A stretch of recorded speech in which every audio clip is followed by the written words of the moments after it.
안녕하세요. 1등급 제조기 GSM입니다. 지금 이 영상이 업로드된 기점으로 수능까지 150일 정도 남았을 겁니다. 국어가 5등급인 친구들은요, 이 시점 때 이런 생각들을 많이 하더라고요. 지금 시작해서 될까? 이미 늦은 거 아닐까? 솔직히 국어는 재능 과목 아닌가? 그래서 저는 오늘 이 영상을 클릭한 5등급의 여러분들에게 희망 고문을 하지 않으려고 합니다. 5등급을 1등급 만드는 방법, 서울대 가는 방법, 하루에 10시간씩 공부하는 방법, 이런 이야기는 이 영상에서 전혀 다루지 않을 겁니다. 대신 정말 딱 150일 동안 현실적으로 5등급이 3등급이 될 수 있는 방법에 대해서 이야기 드리려고 합니다. 왜냐면 제가 실제로 받고 만들어 내봤기 때문이에요. 모의고사 국어가 항상 20점에서 30점이었던 학생 한 명은 저와 반년 동안 공부해서 이번 6월 모의고사에서 높은 3등급까지 올라갔습니다. 또 어떤 학생은요, 원래 40점대였습니다. 저랑 한 달 동안 공부 방향을 열심히 바꿨고 열심히 그 방향대로 공부하는 결과 94점을 받아오기도 했습니다. 중요한 건 제가 이야기한 이 앞선 두 친구들이 특별히 머리가 좋았던 친구들은 아니라는 겁니다. 오히려 공통점은 하나였습니다. 공부를 잘못하고 있었습니다. 그래서 오늘은 그 학생들이 버린 것과 그 학생들이 집중했던 것만 이야기하려고 합니다. 지금 5등급이라면요, 이 영상 끄지 말고 끝까지 보시면 좋을 것 같습니다. 먼저 하나 물어보겠습니다. 지금 책상에 국어 문제집이 몇 권 있으세요? 마더텅, 자이스토리, 매산비, 수특, 수원, 엔제, 실무 이 외에도 개념서라든지 여러 인간교재들까지 정말 적지 않을 겁니다. 근데 여러분들 성적은 어떠십니까? 솔직히 그대로죠. 이게 5등급 학생들의 가장 큰 특징입니다. 공부를 안 하는 게 아니에요. 오히려 열심히 해요. 근데 문제는 해야 할 공부보다 멋있어 보이는 공부를 더 많이 한다는 겁니다. 유튜브를 켜면요, 서울대 공부법, 만점자 공부법, 1등급 공부법 이런 영상들이 넘쳐납니다. 근데 솔직해지세요. 여러분들은 지금 4, 5등급입니다. 못 나오면 6등급, 잘 나오면 찍어서 3등급까지 나오겠지만 그건 절대 여러분에서 쟁취해낸 3등급이 아니에요. 여러분들이 3등급 이상으로 올라가려면 그 1등급들과 공부법부터 달라야 됩니다. 초등학생이 미적분 공부한다고 해서 성적 안 오르잖아요. 4, 5등급 학생 여러분들이 1등급 공부 따라하면 오히려 망합니다. 해서 여기서부터 진짜 중요합니다. 지금 여러분이 가장 먼저 해야 할 건 바로 무언가를 추가하는 게 아닙니다. 버리는 겁니다. 특히 선택 과목, 지금 엄매 때문에 스트레스 받는 학생들 많죠. 문법 외워도 까먹고 문법 공부했는데도 틀리고 시험을 볼 때마다 엄매 때문에 점수가 막 흔들릴 겁니다.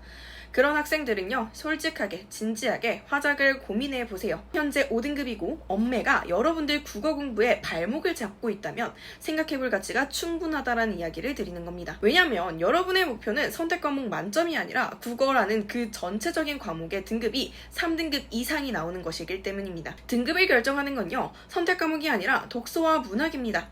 선택 과목에서 2점 더 맞는 것보다 독서에서 한 문제 더 맞는 게 훨씬 더 중요합니다. 그리고 화작은 생각보다 단순합니다. 화작은 공부를 많이 해서 맞는 과목은 아닙니다. 실수를 안 해서 점수를 쟁취하는 과목이라고 보시면 돼요. 최근 기출 3개년 정도만 모아서 화작 따로 한번 풀어보세요. 그리고 틀린 이유를 하나하나 직접 손으로 적어보시면 됩니다. 내가 어떤 조건을 안 읽었는지, 아니면 문제를 대충 읽었는지, 내가 시간을 줄이겠다라고 하는 그 시간 압박 때문에 너무 급하게 풀었는지, 대부분은 그 화작이라고 하는 과목의 개념 문제가 아니라 실수 문제가 대부분입니다. 그래서 화작은 행동 강령이 무엇보다도 중요합니다. 조건의 밑줄 긋기, 문제 먼저 읽기, 근거 없는 감 금지 이런 정도만 만들어 주셔도 점수가 안정적으로 나올 겁니다. 그리고 이제 남은 시간은요, 전부 독서와 문학에 투자해 주세요. 여기서부터 성적이 갈리게 될 거거든요. 특히 독서, 제가 학생들 상담하면서 가장 많이 듣는 말이 무엇인지 아세요? 쌤, 저는 독서가 진짜 죽어도 안 돼요. 근데 막상 보면요, 독서 공부를 안 한 건 아니에요. 근데 기출을 얕게 봤더라고요. 기출은 많이 푸는 책이 절대 아닙니다. 평가원의 사고 과정을 내가 온전히 배우는 책이라고 생각을 하셔야 돼요. 그래서 저는 기출 한 권을 정해서 계속 보라고 이야기합니다. 이 선지가 왜 답인지, 저 선지는 왜 틀렸는지, 출제자는 이 문제 안에서 어떠한 함정을 만들어냈는지 이런 것들을 찾아서 스스로 적어보세요. 강의를 듣지 마시고요. 몇 시간이 걸려도 괜찮습니다. 한 문제에 1시간을 쓰셔도 괜찮아요. 그러니 스스로 온전한 힘으로 해내 보시는 게 제일 중요합니다. 이러면 어느 순간 처음 보는 지문을 만나도 안 흔들릴 거예요. 왜냐면 지문을 읽는 게 아니라 평가원의 패턴을 보기 시작하셨을 거거든요. 그리고 다음으로는 문학입니다. 특히 5등급 이하의 친구들은 고전 문학을 굉장히 많이 어려워해요. 근데 여기서도 여러분들의 착각이 하나 있습니다. 나 고전 문학 어려워하니까 작품 하나라도 더 봐야겠다 라고 생각합니다. 이건 절대 아닙니다. 고전 문학은요, 생각보다 문제를 많이 푼다기보다는 어휘를 누가 더 많이 알고 있는가 이런 것으로 보시는 게 훨씬 더 좋습니다. 제가 화면에 띄워드린 이 단어들, 이런 단어들이 익숙해지는 순간 갑자기 지문이 읽히기 시작할 겁니다. 그래서 지금 만약 고전 문학이 약하다라고 하신다면 작품 수를 늘리기 전에 고전 어휘부터 차근차근 정리해 주시는 게 훨씬 더 좋습니다. 그리고 다음으로는 EBS입니다. 이 부분은 올해 특히 중요합니다. 올해 6월 모의고사를 한번 보면요. 독서는 전 지문이 연계가 되었고 문학도 절반 이상이 연계되었습니다. 특히 연계가 되지 않는다고 강력히 믿었던 현대소설까지 연계되어서 나왔어요.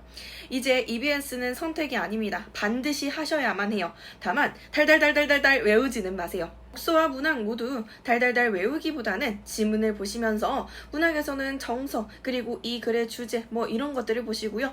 독서에서도 내가 이 개념을 왜 모르는지 이 개념이 나오면 어떻게 접근해야 되는지 그 정도의 내용만 정리해 두세요. 평가원은요, 내용을 외운 학생과 작품을 이해한 학생 중 작품을 이해한 학생을 압도적으로 좋아합니다. 아마 이쪽에 치중돼서 문제가 나오겠죠. 여기까지 들었다면 아마 느끼셨을 겁니다. 여러분에게 필요한 건 더 어려운 공부를 해내는 것이 아니라 무엇을 덜 공부할지를 정리해내는 것이라는 걸.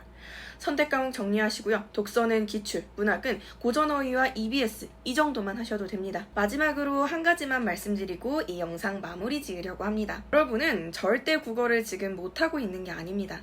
1등급의 공부를 따라가려고 해서 공부가 망하고 있는 거예요. 5등급에서요 3등급 정말 진짜 어렵지 않습니다.